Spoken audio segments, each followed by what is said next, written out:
வணக்கம். இது தமிழ் குரலின் சிறப்பு நேர்காணல். இன்றைக்கு நம்மோடு இணைந்திருக்கிறவர் ஃபர்ஸ்ட் லைன் மீடியாவின் முதன்மை ஆசிரியர் மூத்த பத்திரிகையாளர் ஐயா முனைவர் உமாபதி அவர்கள். சார் வணக்கம். சார் வணக்கம். வணக்கம். ஒரு பக்கம் இருமுனை தாக்குதலில் ஒருத்தர் இந்த பக்கம் வந்திருக்காரு. ஏன்னா முதல்ல ஒட்டு கேட்பு கருவி போலீஸ் கம்ப்ளைண்ட் கொடுத்துட்டா வச்சதை தெரியும், நீங்கள் ஆளை பிடிங்கன்னாரு, அது அப்படியே நிற்கிது. இன்னொரு பக்கம் ஏன் பர்மிஷன் இல்லாமல் கொடியை தூக்கிட்டு வராங்க, உள்ள விடாதீங்க, டிஜிபிக்கே லெட்டர் எழுதினாரு.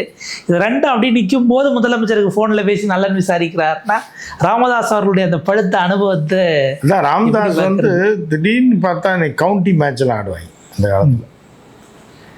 என்ன அப்படின்னா இந்தியா டீம் ஆஸ்திரேலியாக்காரன் எல்லாம் சேர்ந்து போய் லண்டனில் ஆடுவாங்க. இந்த கவுண்டி அந்த கவுண்டியில் ஆடுவாங்க. அதுக்கு முன்னாடி மாதம் வரைக்கும் வேறு விதத்தில் சண்டை போட்டிருப்பேன். ஆஸ்திரேலியா டீம் இந்தியா டீம் கடுமையாக மோதி இருக்கும், நியூசிலாந்து இந்தியாவை மோதி இருக்கும். ஆனால் கவுண்டியில் போய் பார்த்தீங்கன்னா இதில் 2 பேர் அதில் 2 பேர் சேர்ந்து ஒரே டீம் ஆடிட்டு இருப்பாங்க. அந்த மாதிரி தான் ஐயா ராமதாஸ் போன மாதம் கவுண்டி மேட்ச் ஆடினார், இந்த மாதம் கவுண்டி மேட்ச் ஆடினார் அப்படின்ற மாதிரி பார்த்துக்க வேண்டியது. அதாவது பையனை ஏதாவது சட்ட ரீதியாக போலீஸ் வச்சு போக விடாமல் தடுக்க. பையன் தான் பயப்பட மாட்டாங்கள, போலீஸுக்கும் பயப்பட மாட்டாப்புல, போலீஸும் நடவடிக்கை எடுக்க மாட்டேங்குது. அப்புறம் ஐயா என்ன தான் பண்ணுவார்? போலீஸில் கம்ப்ளைண்ட் கொடுத்தாரு பையனை பிடிச்சி உள்ள வைங்கன்னு, அவரில் யாரும் பண்ணலை. அதையும் மீறி சின்னத்தையும் மாம்பழத்தையும் தூக்கிட்டு ஊர்வலம் போகிறாரு. அவர் என்ன கேட்குறேன்னா, அப்போ மாம்பழம் சின்னமாக இருக்குனால நான் வீட்டில் மாம்பழம் கூட திங்கக்கூடாதா அப்படின்றத டிஜிபி ஃபோன் பண்ணி பேசியிருக்காரு. யார்? சின்னையா. இல்லை பண்ணலாமே, மாம்பழம் சாப்பிட்றதுல ஏதாவது தப்பு இருக்கா, தடையெல்லாம் கிடையாது. அப்போ இந்த மாம்பழத்தை எடுத்துகிட்டு நான் போகிறேன், இதில் என்ன இருக்குது, இது அவருக்கு சொந்தமாக மாம்பழம் அப்படிங்கும்போது போலீஸும் குழம்பி போயிடுது. என்னடா இது, இந்த பஞ்சாயத்தை எப்படி தான் தீர்க்கிறது தெரியல, குடும்ப பஞ்சாயத்து வீரர்களும் தீர்த்து கொள்ள மாட்டாங்க.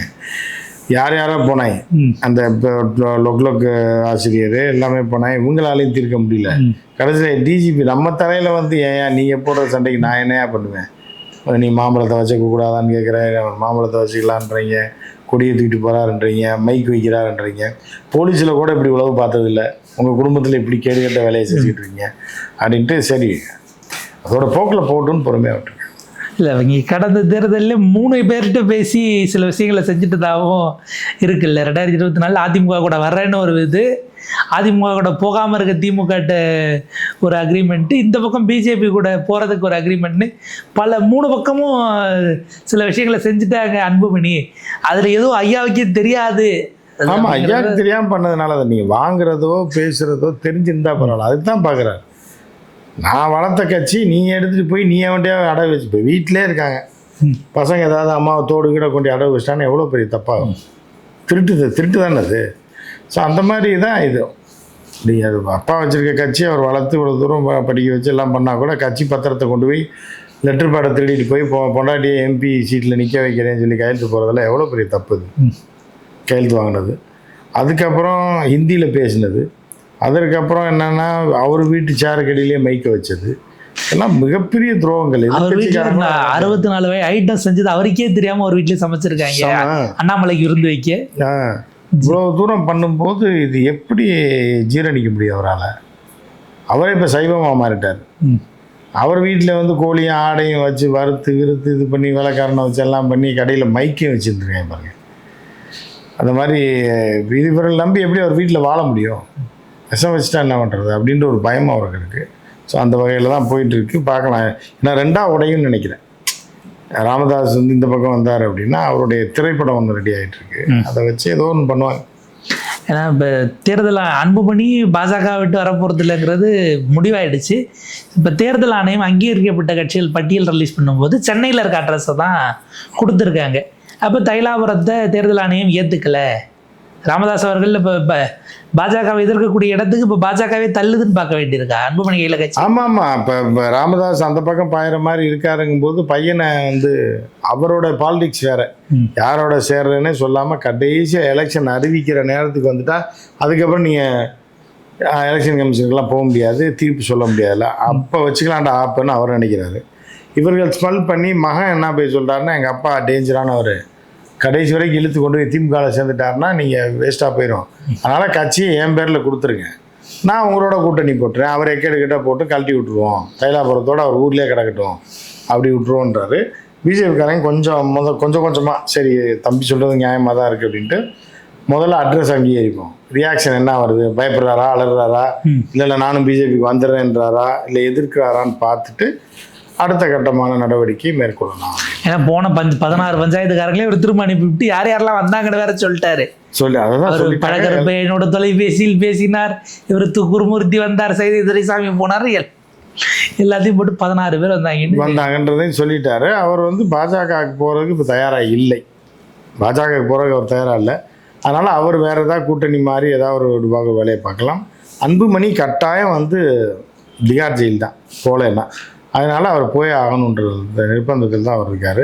ஸோ இதில் எது எப்படி போகுதுன்னு பார்த்துக்கலாம். ஏன்னா இதில் என்ன சொல்கிறாங்கன்னா, இப்போ 17ஆம் தேதி பொதுக்குழுன்னு ராமதாஸ் அறிவிச்சிருக்காரு. அப்படி அதுக்கு அன்புமணி கான்சியஸாக அவர் பேசாமல் பாலுவை இறக்கி விட்டு பேட்டி கொடுக்க விடுறாப்புல. பாலுவும் எப்படி சொல்கிறாருன்னா, ஊடகங்களில் சில செய்திகளை பார்த்தோம், பொதுக்குழு ஏதோ தைலாபுரத்திற்கும் பாமக அலுவலக முகவரி இது வரைக்கும் இருந்ததே கிடையாது, எந்த வருஷத்துலேயும் இருந்ததில்லை. இந்த கட்சிக்கும் அந்த இடத்துக்கும் அதிகாரப்பூர்வ அலுவலகம்லாம் கிடையாது, சம்மந்தம் இல்லைன்னு. ஆமாம், அது உண்மைதான். சாவி இவர் கையில் இருக்கு. தைலாபுரம் ஹெட் ஆஃபீஸ் கிடையாது, யார் சொன்னா அப்படின்னு. சென்னை தான் ஹெட் ஆஃபீஸு. அந்த இதில் தான் கொடுத்துருக்காங்க. அந்த இதுலேயும் கேம் ஆடுறாங்க. சென்னையில் தானே உங்கள் ஏற்கனவே ஹெட் ஆஃபீஸ் இருக்குது, நீங்கள் சாவி உங்கள் பையன் தூக்கிட்டு போயிட்டாருந்தீங்கன்னா அதுக்கு நாங்கள் என்ன பண்ண முடியும் அப்படின்ட்டு சென்னை அட்ரஸ்க்கு தான் அவங்க கொடுப்பாங்க. அதாவது இப்போ ராமதாஸ்க்கு பொதுக்குழு கூட்டுறது பொதுக்குழுவே கிடையாதுன்னு ஊரில் அவங்களாம் மரத்தடியில் உட்காந்து பேசுகிற மாதிரி சில கிராமத்துல எல்லாம் பார்த்தீங்கன்னா பொழுது வயசான ஆட்கள்லாம் உட்காந்து ஆலமரத்துக்கு அடியில் பேசுவாங்க. என்னையா அவன் வீட்டில் என்னையா சமையல் பண்ணாங்க, என்னையா பண்ணாங்க, எனக்கு அதிகாரியான்னு பல பிரச்சனைகளை பேசுவாங்க. விதி படத்தில் ஒரு பாக்யராஜ் சார் ஒரு பஞ்சாயத்து சீன் வச்சிருப்பாரு.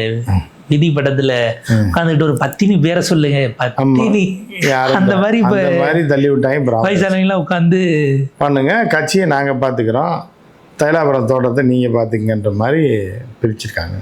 தமிழ்நாட்டில் பீகார் உத்தரப்பிரதேசம் வாங்குறது வந்தவங்களை சேர்க்கறதுக்கு முன்னாடியே யோகி ஆதித்யநாத்தை கூப்பிட்டு வானதி ஓட்டு கேட்டாங்க. இப்போ அவங்க வாக்காளர்களாகவே மாறினா பிஜேபி. ஆமாம், பிரச்சாரத்துக்கு வருவார், யோகி கட்டாயம் வருவார். ஏன்னா அவர் ஒரு சன்னியாசி ஆனால் அதில் நிறைய பேர் இப்போ தமிழ்நாட்டுக்கு வந்த வடக்கன்கள் திருந்திட்டாங்க. எப்படின்னா அங்கே நாசமாக போய் கிடந்தோம், இப்படி ஒரு உலகம் இருக்குதுன்னு நமக்கு தெரியல. அந்த ஊரில் இவங்களுக்கு ஓட்டை போட்டது நம்ம எவ்வளோ நாசமாகி அங்கேருந்து குடும்ப பிள்ளை குட்டியை விட்டுட்டு சாணிக்குள்ளேயும் எருமைக்குள்ளேயும் தான் நம்ம இருந்தோம். இன்றைக்கி நல்ல ஒரு ஊரில் வாழ்கிறோம். பிள்ளை குட்டியை கூட்டு வந்தாலும் இப்போ மேம்பாலத்துக்கு அடியில் பள்ளிக்கூடம் வச்சுருக்காங்க. அந்த மேம்பாலத்துக்கு அடியில் இருக்க பள்ளிக்கூடம் பீகார் பள்ளிக்கூடத்தை விட சூப்பராக இருக்குது. அப்படின்றதுனால எல்லாம் சரி, இனிமேல் இவங்க சங்காத்தமே வேணாம், இவங்களை அப்படியே கழட்டி விட்டு வந்துடுவோன்ற தாய் மண் என்றைக்காவது பீகாருக்கு போய் பார்த்துக்குவோம், சொந்தக்காரங்களை பார்த்துக்குவோம். இவங்க அந்த பக்கமே ஊர் பக்கமே போகக்கூடாதுன்னு பல பேர் இங்கே செட்டில் ஆகிட்டாங்க. ராஜஸ்தானியில் நிறையா பேர் நகை கடை அடகு கடை வச்சுருப்பாங்க. அந்த ஊர் பக்கமே போக மாட்டாங்க. ஏதாவது திருவிழாவுக்கு மட்டும் போயிட்டு விசேஷத்துக்கு மட்டும் ஃப்ளைட்டு பிடிச்சி குடும்பத்தோடு போவாங்க. போய் ஒரு வருஷத்துக்கு ஒரு டைம் போயிட்டு வந்துடுவாங்க. தவிர உங்கள் சங்காத்தமே வேணாம்ட்டா, நாங்கள் இங்கே நல்லா இருக்கோம் தமிழ்நாட்டில்னு இருக்காங்க. இப்போ இங்கே எனக்கு தெரிஞ்ச சேட்டெல்லாம் இருக்காப்புல, அதெல்லாம் பார்த்தீங்கன்னா அதிமுக கொடி கட்டிட்டு சுற்றி இருக்காப்புல. என்னன்னு கேட்டால் அம்மா காலத்தில் அப்படி இருந்துட்டோம் அப்படின்னு, பரவாயில்லையா அப்படின்ற மாதிரியான சில பேர் மாற்றங்கள் வந்துட்டான். அந்த மாதிரி ஹிந்தி படத்தில் நடிச்சாங்களா? அந்த அம்மா ஹிந்தி படத்தில் நடிக்கலை, இவங்களுக்கு பிடிச்சிருக்கு, ஏதோ பிடிச்சிருந்துருக்கு போயிருக்கா. அதே மாதிரி நீங்கள் நார்த் மெட்ராஸில் பல பேர் பார்த்தீங்கன்னா உதயசூரியனுக்கு தான் ஓட்டு போடுவாங்க. நாங்கள்லாம் திமுக அப்படின்னா திராவிட கழகம். சவுகார்பேட்டில் இருந்து எப்படி திராவிட கழகத்துக்கு வந்தீங்க? ஹோலி எல்லாம் அங்கே கொண்டாடினாலும் ஓட்டு பழகிருக்கீங்க அப்படின்னு கொஞ்ச நாள் பழகிட்டாங்க. அப்படி இருந்து தொலைஞ்சிட்டா பரவாயில்ல, தமிழ்நாட்டில் உள்ள கட்சிக்கு போட்டால் பரவாயில்ல. இப்போ அவங்களாம் வெறி கொண்டு திமுக ஓட்டு போடுறாங்க இந்த டைம். ஏன்னா சீமான் மாதிரி ஆட்கள் பிரிவினைவாதிகள்லாம் வராங்கன்னொன்னே தமிழர்கள் மட்டும்தான் இருக்கணும் அப்படின்றதுனால என்ன பண்ணுறாங்கன்னா வெறி கொண்டு திமுக போட்டு அந்த மாதிரி சிலது இருக்குது. இதில் இவங்களெல்லாம் ஆர்கனைஸ் பண்ணுறாங்க பாஜகன்னு ஒரு விஷயம் சொல்கிறாங்க. இப்போ போன நவம்பர் மாதம் இது வரைக்கும் அப்படி நடந்ததாக எதுவும் ரிப்போர்ட் இல்லை. சாத் பூஜான்னு ஒரு பூஜான்னு தீபாவளி முடிஞ்ச 6வது நாள் ஒரு 1000 வட இந்தியர்கள் மெரினா கடற்கரையில் கார்பரேஷன்கிட்ட பர்மிஷன் வாங்கிட்டு போய் சூரியனுக்கு நாங்கள் படைக்கிறோம்னு இலையை வச்சு எதோ படைச்சிட்டு கடலில் இறங்கி எல்லாம் கும்பிட்டுட்டுலாம் வந்தாங்க. அது இது வரைக்கும் சென்னையில் அப்படி நடந்தது இல்லை அப்படிங்கிறாங்க. ஒரு 1000 பேர் ஆர்கனைஸ் பண்ணுறாங்கன்னா ஷாட் பூஜை மெயினாக பார்த்தீங்க அப்படின்னா பீகாரில் தான் பயங்கரமாக நடக்கும். உத்தரப்பிரதேசம் சில இடங்கள் நடக்கும். பீகாரில் ஷாட் பூஜை லாலுலாம் முதலமைச்சராக இருக்கும்போதே அவர் போய் ஷாட் பூஜை பண்ணுவார். அது வடக்கன்கள் நிறையா பண்ணுவாங்க. அவர்களுடைய இந்த நம்ம இதில் தவசம் கொடுக்குறாங்கல்ல, எல்லாம் கடல் கரையில் ஆற்றங்கரையில் போய் அந்த மாதிரி கொடுப்பாங்க. அதை தான் இப்போ மத ரீதியாக அவர்களை திரட்டி ஓட்டு வாங்குறது தான் இவங்களோட எல்லாமே. ஆனால் அங்கேருந்து பிழைக்க இன்னும் இங்கே பிஜேபிக்கு ஓட்டு போட்டான்னா அவன் ஒரு நாட்டின் எல்லைக்கே போயிடுவான். வாழ்க்கையின் ஓரத்துக்கே ஓடினான் வாழ்க்கையின் ஓரத்துக்கே ஓடினான்ற மாதிரி ஏற்கனவே அங்கேருந்து ஓடி தான் இங்கே வந்திருக்கான். இங்கே பிஜேபி ஓட்டு போட்டான்னா குலநாசமாக போவாங்க. அது அவங்களுக்கு தெரியும். நிறைய கேள்வி சார். இப்போ பாஜக அங்கேருந்து வந்தவர்களோட தொடர்பில் இருக்குது. போய் திருப்பூரில் கூட்டம் போட்டு மோடிஜி நிற்க வச்செல்லாம் கூட்டத்தை கூட்டிலாம் காட்டினாங்க, எல்லாம் சரி. ஆனால் இப்போ இவங்களெல்லாம் வாக்காளர் ரேஷன் கார்டை வச்சு ஓட்டர் ஐடியாக கன்வெர்ட் பண்ணணும்னா தமிழ்நாடு முழுக்க ஒரு கட்டமைப்பு வேணும். பாஜக கிட்ட அது இல்லை. அதிமுக கட்டமைப்பு பயன்படுத்தி அவங்கள உள்ள சேர்க்குற வேலைகளை அடுத்து செய்வாங்களே. ஏன்னா அதுக்கு தான் அதிமுக வச்சு தான் எல்லாத்தையும் பண்ணுது. அதிமுக கொடி கம்பம் எங்கெங்கெல்லாம் இருக்கோ அங்கே போய் இவங்க கொடி கம்பம் நடுறது. அதிமுக எங்கே தான் புதுச்சிட்டு இருக்கானோ அவர்களையெல்லாம் பாஜக பயன்படுத்தி பாஜகக்காரனை கூட இருந்து பயிற்சி பெற வைக்கிறது. இப்படி தான் அவங்க பண்ணிகிட்டு இருக்காங்க. கடைசியாக அதிமுக ஒழிச்சு கட்டிட்டு நம்ம கேப்சர் பண்ணுறதுன்றது தான். அதுக்கு தான் அதிமுக கையில் போட்டு சுற்றிட்டு இருக்காங்க. வேலை பண்ணிட்டு வேலை கொடுத்து RSS தலைவர்கிட்ட கொடுத்ததும் அதே தான். அதனுடைய ஒரு நீட்சியை தான் பார்க்க வேண்டியிருக்கு. அப்போ சார் அடுத்ததுக்கு எப்படி போகுது? அரசியல் கட்சிகளுக்கு இந்த ஆபத்து புரியுதாங்கிறதும் ஒன்றும் தெரியல. அதிமுக கருத்து சொல்லலை. TKS இளங்கோவா நீங்கள் எங்களுக்கு ஓட்டு போடுங்க, இல்லைனா உங்கள் ஊர் மாதிரி இங்கே ஆயிரும்ன்ற மாதிரிலாம் ஒரு அப்பீல் கொடுத்துருக்காரு. அவங்களுக்கு அது புரியணுமே. இவங்க தமிழ்ல போய் ஹிந்தியில் போய் பேசணும். பேசி அவர்களை கவர் பண்ணி இழுக்கணும். இழுத்து பண்ணால் தான் திமுக அது பண்ணணும். ஒரு பெரிய சிக்கலாக இருக்குது. ஏன்னா இப்போ இந்தியா முழுக்க அதை கொண்டு வர்றதுக்கு தேர்தல் ஆணையம் அடுத்த வேலைகளை தொடங்கியிருக்காங்க. எப்படி போகுதுன்னு பார்ப்போம். உங்கள் நேரத்துக்கு பொறுத்தவரைக்கும் மிக்க நன்றி சார். நன்றி.